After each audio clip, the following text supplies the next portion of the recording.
तो देखिए students, illustration 13 तक हुआ था, इलस्ट्रेशन 14 भी ऐसा सा ही है लगभग, है ना, लेकिन फिर भी आपको करा देती हूँ और ज़्यादा कॉन्सेप्ट क्लियर हो जाएगा आपका।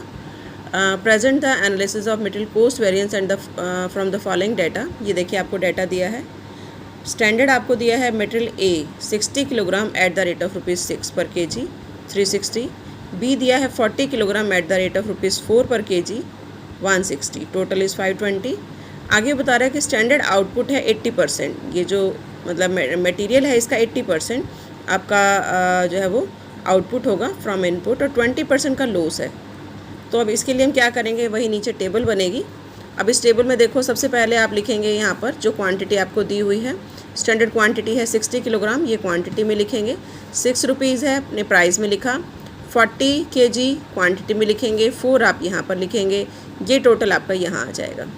ठीक है। अब इसने बताया था 80% आपका प्रोडक्शन है, 20% लॉस है, तो टोटल इज़ 100 का 20% आपका लॉस हो गया 20, और आपका स्टैंडर्ड प्रोडक्शन और we can say standard yield कितना है 80।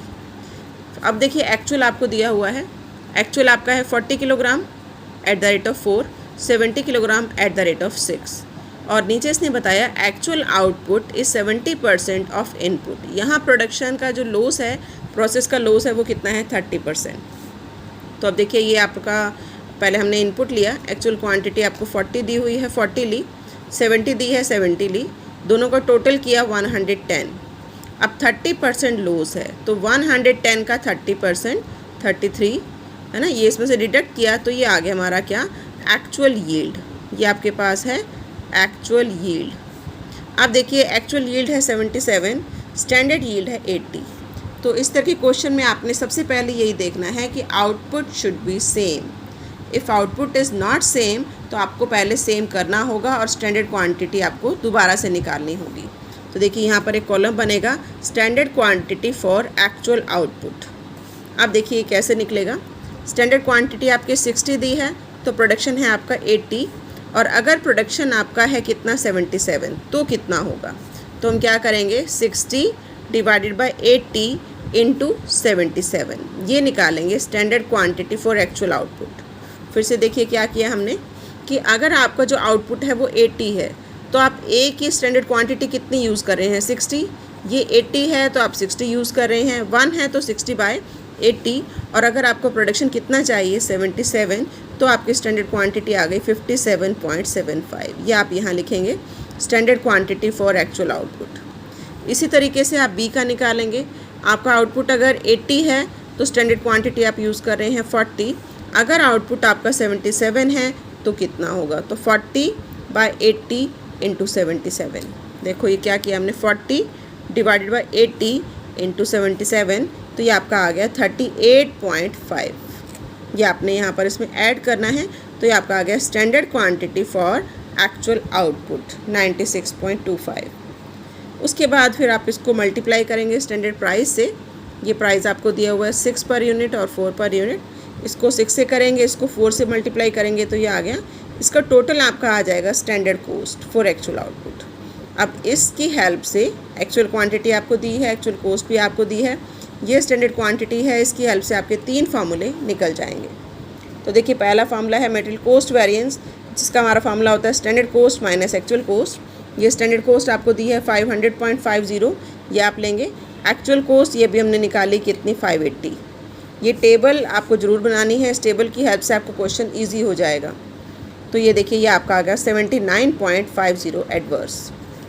ऐसे आप प्राइस वेरिएंस निकालेंगे, है ना। प्राइस ये आपको दिया हुआ, स्टैंडर्ड प्राइस है आपका 6, एक्चुअल प्राइस है 4, यहाँ है 4 और 6, और आप साथ लेते हैं क्वांटिटी, तो क्वांटिटी आपको दी हुई है यहाँ पर 40 और 70, ये क्वांटिटी ले ली, तो आपका ये प्राइस वेरिएंस आ गया। ऐसे यूसेज वेरिएंस, यूसेज वेरिएंस में हम लेते हैं standard quantity minus actual quantity, तो ये लेंगे स्टैंडर्ड क्वांटिटी और ये आपकी है एक्चुअल क्वांटिटी, ये लेंगे मल्टीप्लाइड बाय स्टैंडर्ड प्राइस जो आपको ये दिया हुआ है 6 और 4, ये आपका आ गया यूसेज वेरिएंस। तो ये तीनों वेरिएंस हमारे इसकी हेल्प से जो अभी हमने निकाला standard quantity for actual output, उससे निकल गए। उसके बाद देखो नेक्स्ट हमने निकालना है मटेरियल मिक्स वेरिएंस और मटेरियल सब यूसेज वेरिएंस, और we can say revise usage variance. इसके लिए हम क्या करते हैं, इसके लिए हम रिवाइज स्टैंडर्ड क्वांटिटी निकालते हैं। तो पहले आप देखेंगे कि क्या स्टैंडर्ड मिक्स और एक्चुअल मिक्स इक्वल हैं। यहाँ देखिए स्टैंडर्ड मिक्स है 100, यहाँ मिक्स है 110। अगर ये सेम होता तो आपको निकालने की ज़रूरत नहीं थी। यहाँ भी देख लीजिए ये है 96.25। तो फिर कह रही हूँ कि इसके अकॉर्डिंग भी कर सकते हैं आप मिक्स को रिवाइज़, लेकिन कैलकुलेशन थोड़ी सी कॉम्प्लिकेटेड हो जाएंगी। तो फिर हम इसके अकॉर्डिंग करेंगे, है ना, रिवाइज स्टैंडर्ड क्वांटिटी जो निकालेंगे। आप देखिए कैसे निकालेंगे, 60 डिवाइडेड बाय 100 इंटू 110, कि अगर आपका स्टैंडर्ड मिक्स है 100 तो स्टैंडर्ड क्वांटिटी ऑफ ए कितना है 60।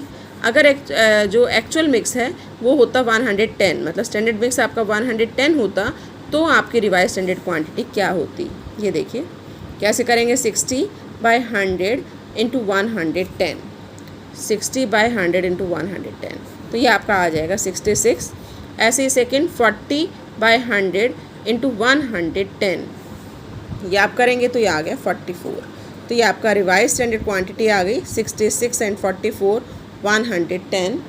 अब लॉस देखो कितना दिया हुआ है, यहाँ लॉस आपको दिया था 20%। ये सेम परसेंटेज आपने यहाँ भी लेनी है। 110 का 20% कितना हो गया 22। तो आपका आउटपुट कितना हुआ, और वी कैन से जो आपकी स्टैंडर्ड यील्ड है ना, रिवाइज स्टैंडर्ड यील्ड, वो हो गई 88। तो इसको हम फार्मूले में यूज़ कर सकते हैं, this is your revise standard yield. निकालने की ज़रूरत नहीं है ना, क्योंकि actual mix are same 110 and 110। ये देखिए एक्चुअल मिक्स आपके सेम है ना, तो फिर आपको रिवाइज स्टैंडर्ड यील्ड निकालने की ज़रूरत नहीं है, इसी को आप फार्मूले में पुट कर सकते हैं। तो देखिए पहले हम निकालेंगे material revise usage variance. Formula क्या होता है, standard price into standard quantity minus revise standard quantity. Standard quantity आपको वही लेनी है जो एक्चुअल आउटपुट वाली है ना, वो आपकी है 57.75। रिवाइज स्टैंडर्ड क्वांटिटी आपको दी हुई है 66। और इसी तरीके से अगला भी कि यहाँ प्राइस लिखना ये भूल गए, है ना, स्टैंडर्ड प्राइस जो ऊपर दिया हुआ है 6 एंड 4, तो यहाँ आप स्टार्टिंग में लिखेंगे इसका स्टैंडर्ड प्राइस 4। तो ये देखिए यहाँ पर भी वही स्टैंडर्ड क्वांटिटी लेंगे 38.5 माइनस रिवाइज स्टैंडर्ड क्वांटिटी जो भी हमने निकाला 44। इसको पुट करेंगे तो आपका आ गया material revised usage variance 71.50 adverse. इसी तरीके से मटेरियल मिक्स वेरिएंस निकालेंगे। फॉर्मूला होता है standard price into revise standard quantity minus actual quantity. तो यहाँ पर स्टैंडर्ड प्राइस आपको दिया हुआ है 6 एंड 4, रिवाइज स्टैंडर्ड क्वांटिटी भी दी हुई है, निकाली थी जो भी हमने 66 एंड 44। एक्चुअल क्वांटिटी गिवन है 40 एंड 70। तो ये आपका आ गया मिक्स वेरिएंस। यहाँ तक तो क्लियर है। नेक्स्ट हमने निकालना है यील्ड वेरिएंस। तो यील्ड वेरिएंस भी अब इजी है, बिकॉज हम रिवाइज स्टैंडर्ड यील्ड निकाल चुके हैं। तो आपका आ जाएगा standard cost per unit bracket में actual yield minus revise standard yield. Actual yield आपको पता है ना 77, ये जो एक्चुअल प्रोडक्शन है, और ये आपका है रिवाइज स्टैंडर्ड यील्ड जो कितना है 88। स्टैंडर्ड कॉस्ट पर यूनिट कैसे निकालेंगे, ये आपको दी हुई स्टैंडर्ड कॉस्ट 520, प्रोडक्शन कितना हुआ 80 का, तो 520 डिवाइडेड बाय 80, ये आपकी पर यूनिट कॉस्ट आ जाएगी 6.5। आप करके देख सकते हो कि 520 को 80 से आप डिवाइड करो तो आपका यही आएगा 6.5। तो ये हमारी आ गई स्टैंडर्ड कॉस्ट। इसके अकॉर्डिंग आपका यील्ड वेरिएंस आ गया 71.50। तो that should be equivalent to sub usage variance. ये देखिए ये इसके इक्वल है ना, आप इसको वेरीफाई भी कर सकते हैं।